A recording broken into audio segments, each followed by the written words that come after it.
Welcome. Thank you to the Apprenticeship Employment Network for hosting the National Skills Week Industry Workshop. Never before has skills reform been more critical to our nation. Ensuring our workforce has the skills we need for the jobs of the future is critical for rebuilding our economy, especially in the post-COVID environment. Collaboration between government, industry and the community will be vital to the success of our recovery. And it goes without saying that the Morrison government is committed to supporting Australians to stay and work.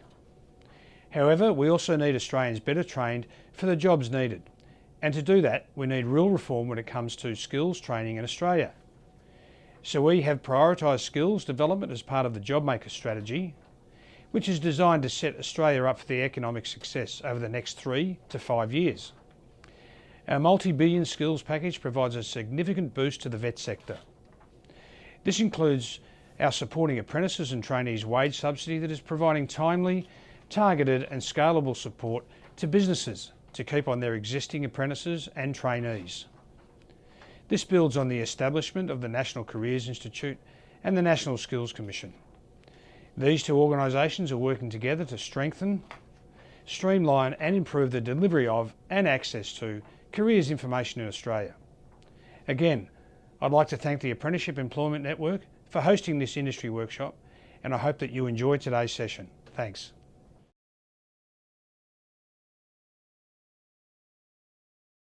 My name's Simon Smith. I'm the Manager for Vet and Industry Engagement Unit within the Skills and Training Division of the VRQA. I'm also presenting on behalf of Denver Blake and also Julie Ferry. So in terms of their functions in terms of AAU and the field apprenticeship field services. So I'll be just giving you a 101 coverage of what we do, but generally then also talk about some of the things we've had to adapt in the COVID challenge. I'll leave it for Gary and Nick to sort of tell us when you want questions. We may not be able to actually respond to questions right today, but we're happy to take them on notice and come back through the AEN and distribute them. And Di McGowan, who's still got her camera on, thank God, is my colleague, and she'll also help with some questions too today too. So in terms of the, please. So as the presentation, I just want to confirm our legislation. Being a regulator, legislation is king for what we do, and just go through those sort of regulatory components that we need to be accountable. I'll let Carl Walsh talk about the policy processes the department manages, but as a regulator, statutory body, we actually report to the Minister for Skills and Training and Minister for Education within the Department of Education. And everything we do is really underpinned by the legislation and regulatory processes that's associated with. We'll be focusing on AAU, regional field services and the vet units, which is what I manage. And what we will talk about is the sort of recent impacts on COVID. I can talk more specifically about the vet units and how it's impacted training and some of the issues that we're still dealing with. And we've raised with Vet Victoria, who are then in turn raising issues with the Commonwealth, so things like training packages and practical placements. We know those issues are really important and critical, and we know that Victorian Vet are actually trying to lead the way and work with the Commonwealth on those issues.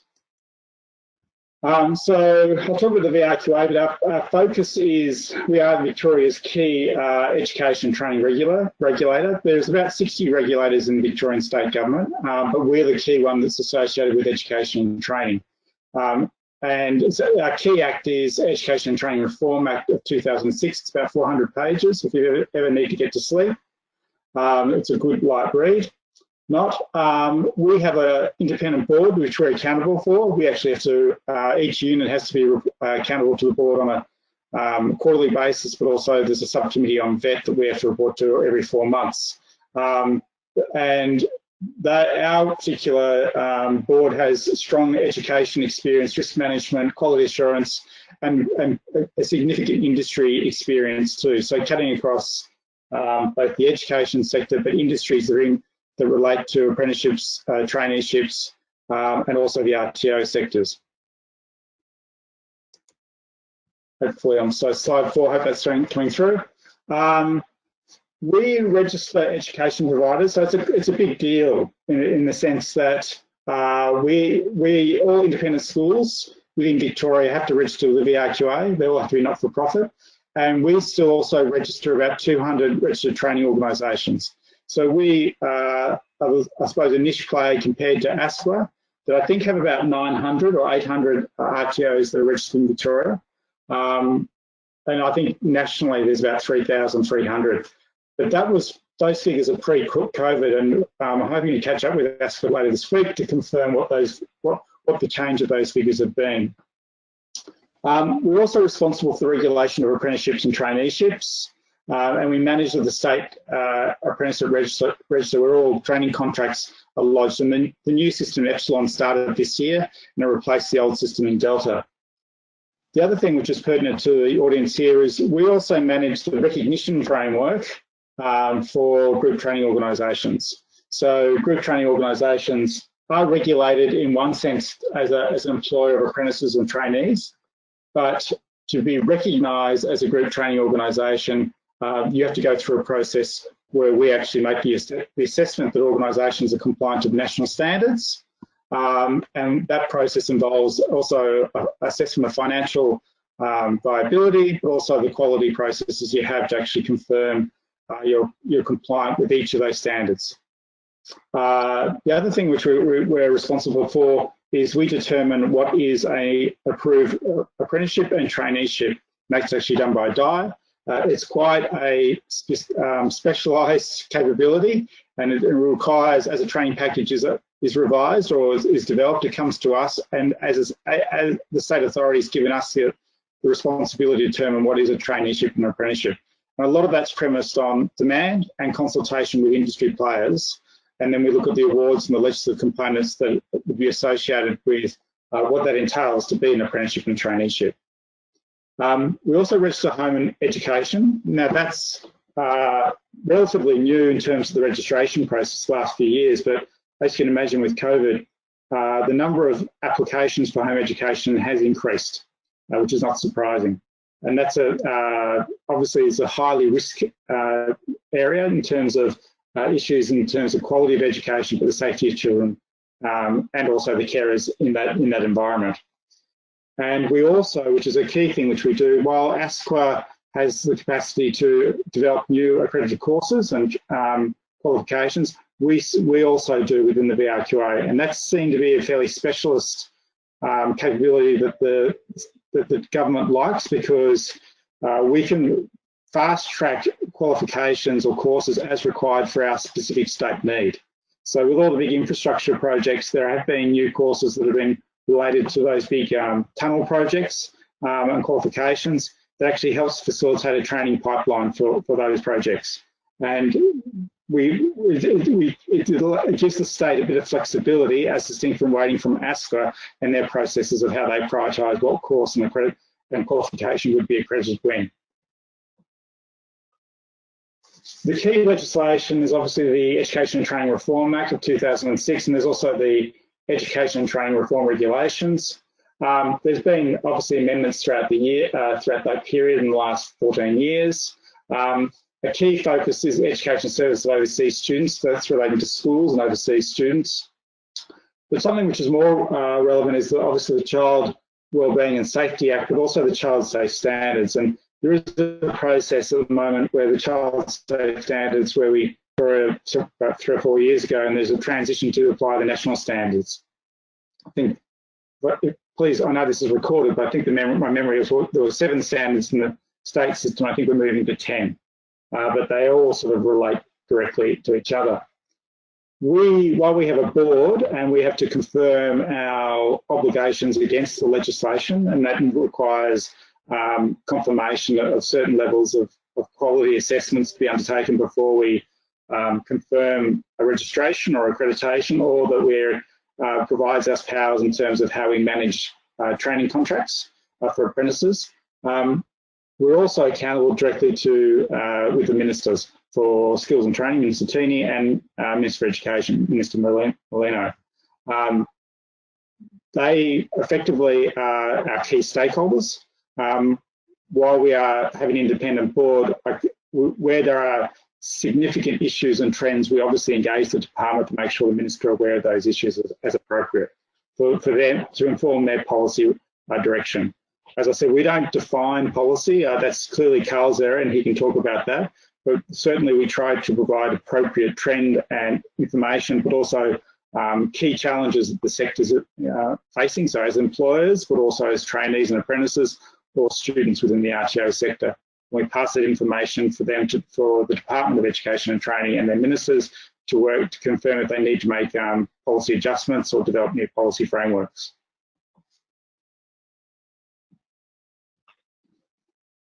The VRQA hasn't, I mean, in the education sector, it has a very strong, people have a strong understanding of what we do. I suppose beyond the education sector, it's probably not as widely recognised the touch and reach we have. So, you know, they've worked out that we have like 1 in 6 Victorians are directly impacted by regulatory activity.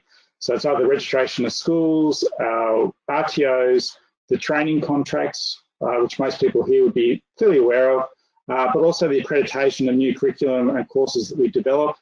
And I suppose we're talking about the other areas of homeschooling and also working with, I suppose, active employers with GTOs and also as employers, as apprentices and trainees too. So it is not a huge office. There's about 70 people, but it has a significant responsibility. Within the Skills and Training Unit, which is the one half of the VRQA, which I'm talking about today, is there's the Apprenticeship Administration Unit, there's the Regulatory Field Service Unit, which is RFS, and the Vet and Industry Engagement Unit. Now, it's sort of timely, I suppose, because Simon Thorne, who was our Executive Manager, finished up last Friday. We've got a new Acting Executive Manager, which is Stephanie Beals, who starts today. She's within the VRQA already, so she has a really good understanding of what we do. And it was unfortunate to lose Simon, but he's pursuing a new opportunity with ASCA as a General Manager. So he's clearly still in the sector and we still have a relationship with him, but he's been leading us for a number of years, 3 years, but he's been in VRQA for a number of years before that too. So the Apprenticeship Administration Unit, they obviously manage the state register for the apprenticeships and traineeships, which is now still a new IT system called Epsilon, that I think went live in various different stages from March, April this year, depending on what stakeholder was engaged. And it registers and adjusts all the training contracts. It is a central,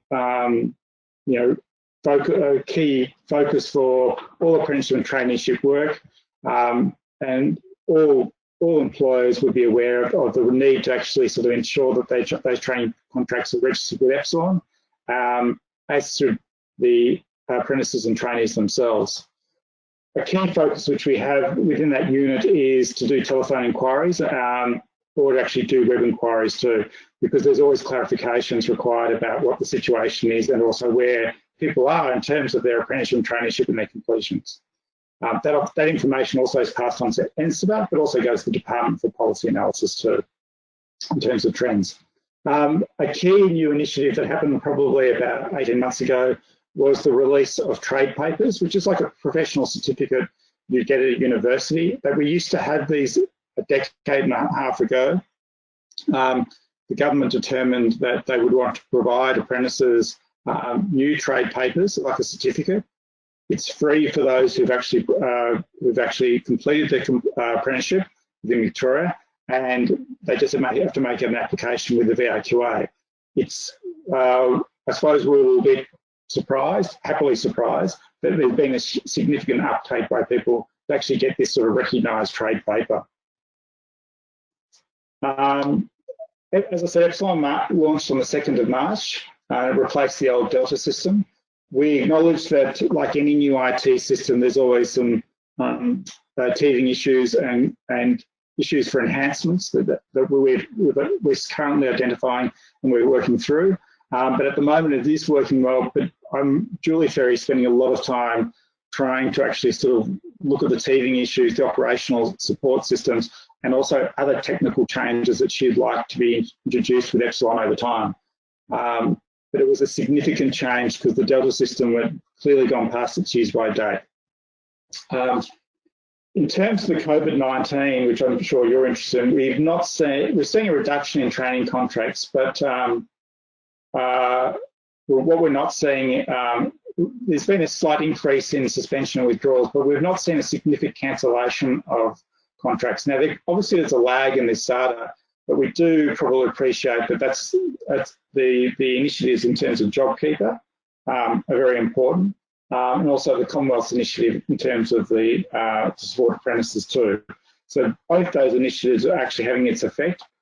Clearly, employers also are probably appreciating that the solvency requirements for some businesses have been momentarily changed. I won't say suspended, and that's providing organisations greater comfort in terms of looking through how they can strategically work through this COVID-19. And as a consequence, they've not gone through a process to, effectively reduce their workforce.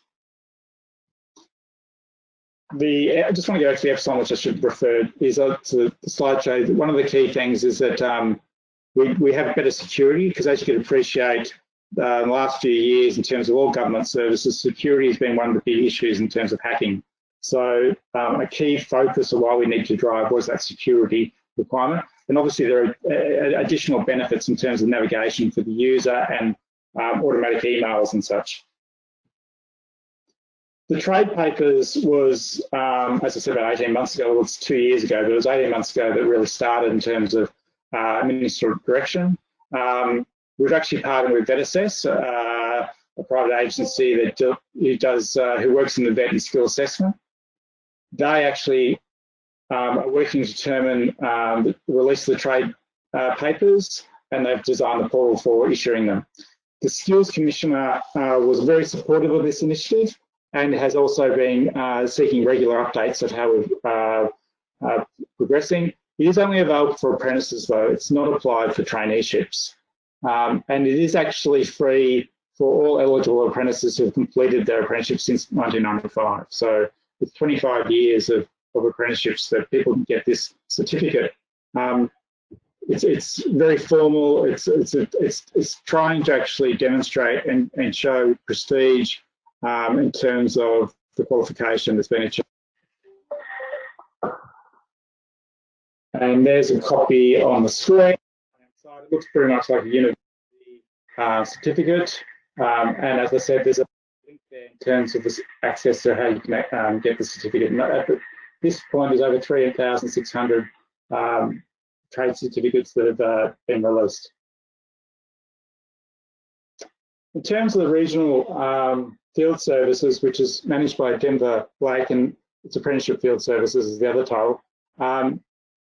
His responsibility is to look at the compliance, the regulatory operations between obligations by the employer and apprentices or trainees in the context of their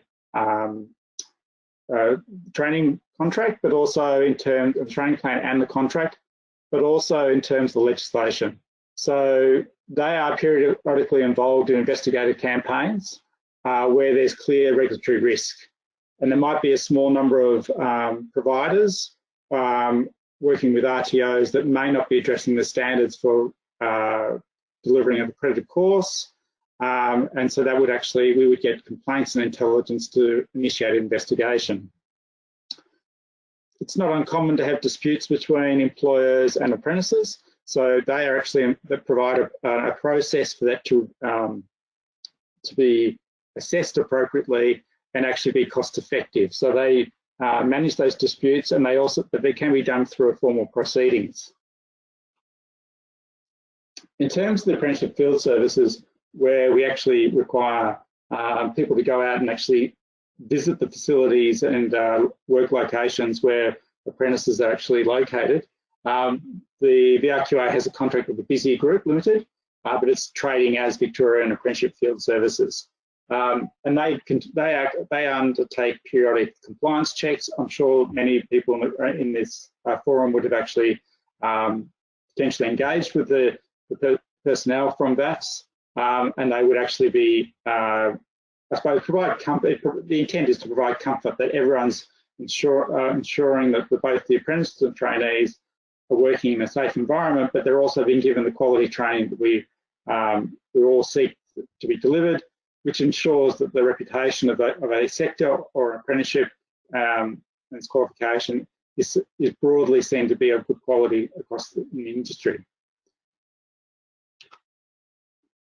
There's sort of 4 levels of VAFs, just to give you a sense of what they do. There's the telephone contacts, where they actually engage the apprentices and trainees about how they're going in terms of issues, and if there's any issues that require escalation. There's the medium complexity investigations, which is could be an authorised officer, where it would be a workplace visit, and this may also occur not premised by a complaint or inquiry, but through a VRQA direction. And we may be getting intelligence from other sectors about a certain industry sector or region where we think that there needs to be further information collated. Then there's the high complexity investigation disputes.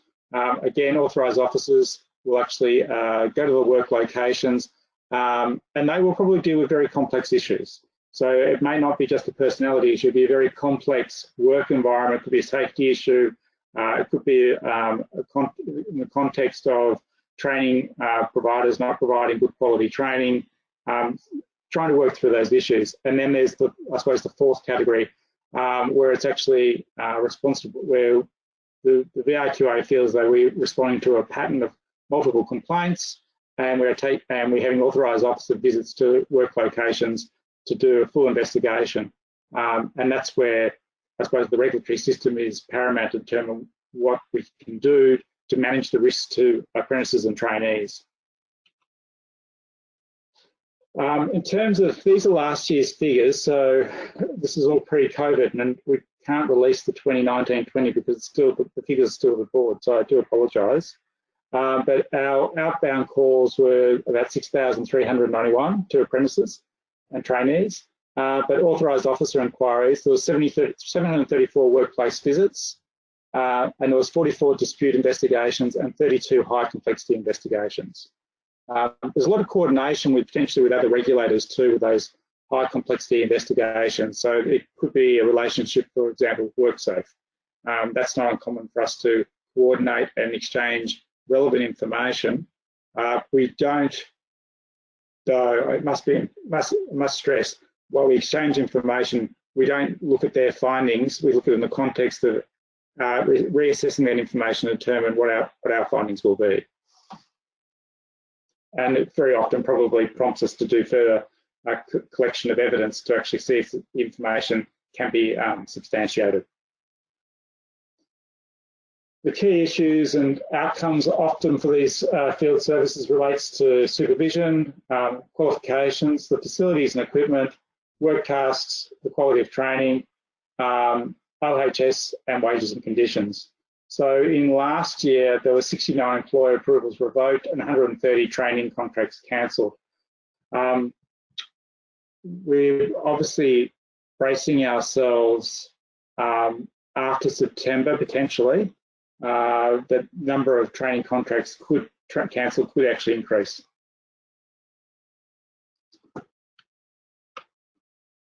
In terms of the unit which I named, which is the Vet and Industry Engagement Unit, we have 4 key responsibilities, which is the GTO Recognition. So it's recognition of GTOs against the national standards. Well, I should say DI leads the process to assess apprenticeship qualifications training packages that would be approved as an apprenticeship and traineeship, and that's through the approved training schemes. We do, because we've got about 200 registered training organisations, we are responsible for their compliance, but also their registration. So that we have managed the process for re-registration, looking at their scope items of what they deliver, and just general compliance issues. And the last one, which is course accreditation, which is that quite unique function which only WA and Victoria still retain, to develop courses and qualifications that can be accredited that are actually very relevant and specific to Victoria's needs.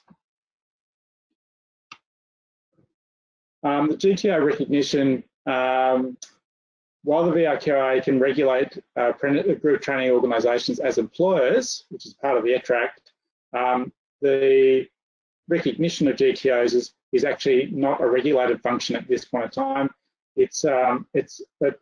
What we do is assess GTOs against the Commonwealth national standards. So for GTOs to be recognised, they would actually have to. There's a process which I would encourage you, if you're seeking to look at applications, you go to our VRQA website, which details the process. But this key element is to actually confirm a self-assessment. Second is to actually make sure that there's financial viability, and then we look at the evidence of your policies and procedures and operational framework against the national standards. So what do quality services look like? So the key elements of national standards is obviously quality recruitment, employment, induction, monitoring and supporting apprentices and trainees to completion, and maintaining a sustainable GTO which is well governed and administered. The key focus of all those is looking at a safe environment, quality, particularly with in host environments, but also looking at the quality of training and the release of training with providers appropriately to ensure that their skill development is consistent with what the training package requires. We're obviously always looking at procedures, so in terms of the communications between the apprentices and trainees and host employers about understanding their obligations, but also current information. So if there is an OHS issue within a workplace at a host employer, we'd seek for that information to be quickly passed to the GTO, and there is a process that the apprentice and trainees are aware of those issues and those risks, and appropriate remediation strategies are applied. And that's just an example. In terms of the process for assessment, we obviously do a pre-assessment against what AEN offer on the website. From that information is to confirm what you need to develop internally. We do a quick assessment of that if there's an application received, and we provide initial advice about if we think there is areas of further development need to be undertaken. And then it proceeds to a financial capability assessment and then a desktop audit. Currently, applicants are not accountable to pay for these. We get funding through the Department of Education and Training. If you're a registered training organisation and you're seeking registration or re-registration, you're seeking to pay an invoice of about $15,000 with that application. GTOs at this point of time do not need to do that with the VRQA. But because we're conscious of being accountable in terms of our budgets, we do scrutinise each phase very effectively because we will not proceed with a financial viability assessment until we're satisfied that there's been enough internal work through the pre-assessment that confirms you understand what your obligations are. And then once we've done the financial viability assessment, if we have significant issues that question issues such as even solvency, we wouldn't pay money for an external auditor to do a quality assessment. And I need to say both financial assessment and the quality audit against the standards is actually done through external panel auditors. That is required to give us independent advice. We get those reports, we do a quality assurance assessment of those, which is then moderated by another party within the VRQA before final decisions go to the delegate about proceeding to the next phase of the application or determining recognition. In terms of our process at the moment, we used to do site audits for the quality audits, not for desktop. We've now had to, for the quality audits, now make them desktop also because the restrictions, particularly stage 4, but even stage 3 were such that it's not, we had to ensure the safety of all those participating, our auditors, but also the applicants, and also ensure that we address government directions not to be facilitating the spread of the virus. When we do organise it, we do seek flexibility with audit timing. That's the key thing. And if it was a site audit, it'd be like 2 or 3 days, but now in this process, in terms of a desk audit, we'd seek you to scan electronically copies of documentation and then also be available for Zoom, WebEx meetings appropriately throughout opening the audit, have a mid-conversation and then a closing audit meeting too. The approved training schemes for DIA managers is the qualification, as I said, determine which of those are going to be apprenticeships and traineeships. The key sort of elements that's considered is whether a condition is available as an apprenticeship, the nominal duration of apprenticeship traineeship, which goes back to the training package hours, cited the probationary periods, and also the minimum hours of employment and training for apprentices and trainees. For us to actually confirm that or what your obligations are as an employer. I think the key thing is that there is a lot of industry consultation about this, and there's also cross state consultation in terms of how they manage their assessment. And so there is trying to get an alignment where appropriate. The RTO registration, which is what for the 200 we have, we obviously do that against the the DET standards, but also the AQTF. But any training organisations with the VRQA, they need to be accredited and registered, and they deliver their certificates under the attainment under the Australian Qualifications Framework, which is currently being reviewed, has been for last year, but because of COVID, that review hasn't been finalised. Our RTOs only deliver to domestic students in Victoria or those in WA, and we cannot take overseas students. That's one of the key things for VRQA RTOs. Our recognition period is for 5 years, and there's obviously within that 5 year, there's annual reporting obligations, and we actually review those reports to determine ongoing viability, but also compliance with the registration. I suppose with the COVID-19 challenges for all organisations and all businesses, we're now reviewing our processes to look at financial viability for next year for a lot of our RTOs to ensure that they maintain solvency and they don't put students' training at risk. So the impact of COVID, well, for us, we're following the government mantra to ensure physical distancing. So for us, we have a physical distancing guidelines are in place. We're pushing for desktop audits. One of the things we've done for our RTOs is we've extended the registration by 6 months to providers, because we have to ensure compliance with registration before re-registration is recommended, and that's by a clear expiry date. We've extended those expiry dates by 6 months. The intent being is that it provides greater flexibility for those providers to participate in the re-registration process. I think it's a practical measure because we've got many organisations that have advised us they've effectively suspended services and they're not entering the offices the last few months. In terms of the AAU Apprenticeship Administrative Unit, the COVID-19 has resulted in a significant increase in telephones and emails, which is not surprising because people want to know where they are at in terms of their rights.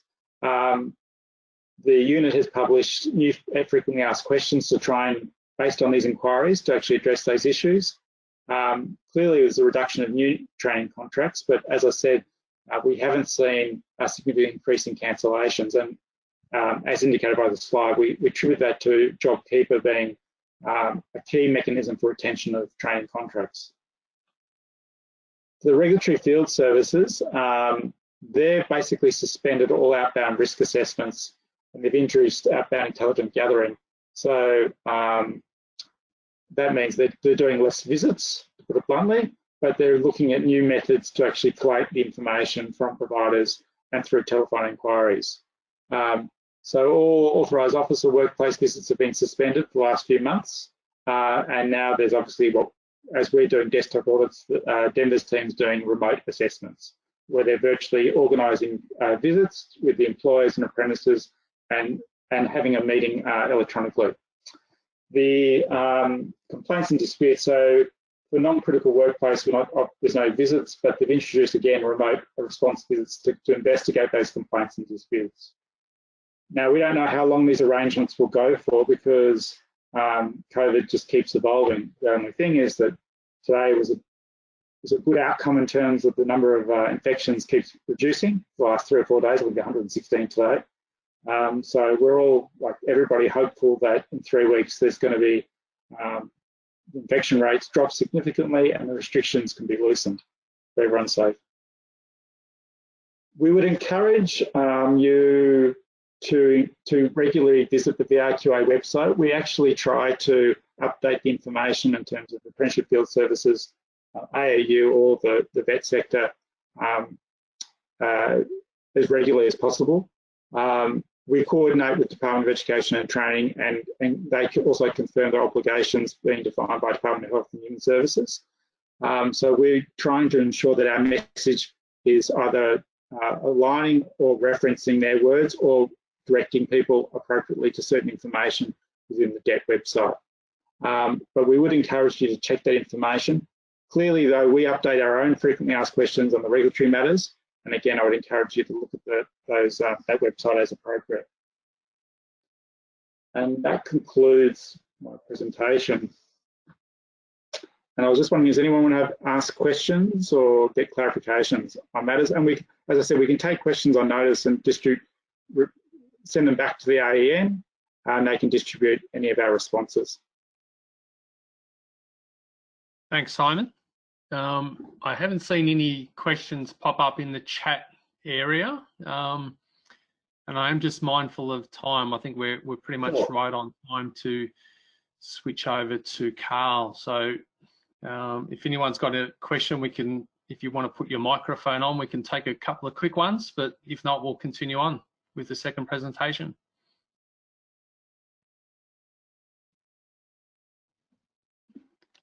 All right, I'll take that silence as a no. Thank you, Simon. Thanks for all your time and effort in putting that together. If you're happy, we'll PDF that up and circulate it around to speakers or to people that are interested in that presentation. Thanks for your time. Thanks, Gary. Thanks, everyone. Have a good day.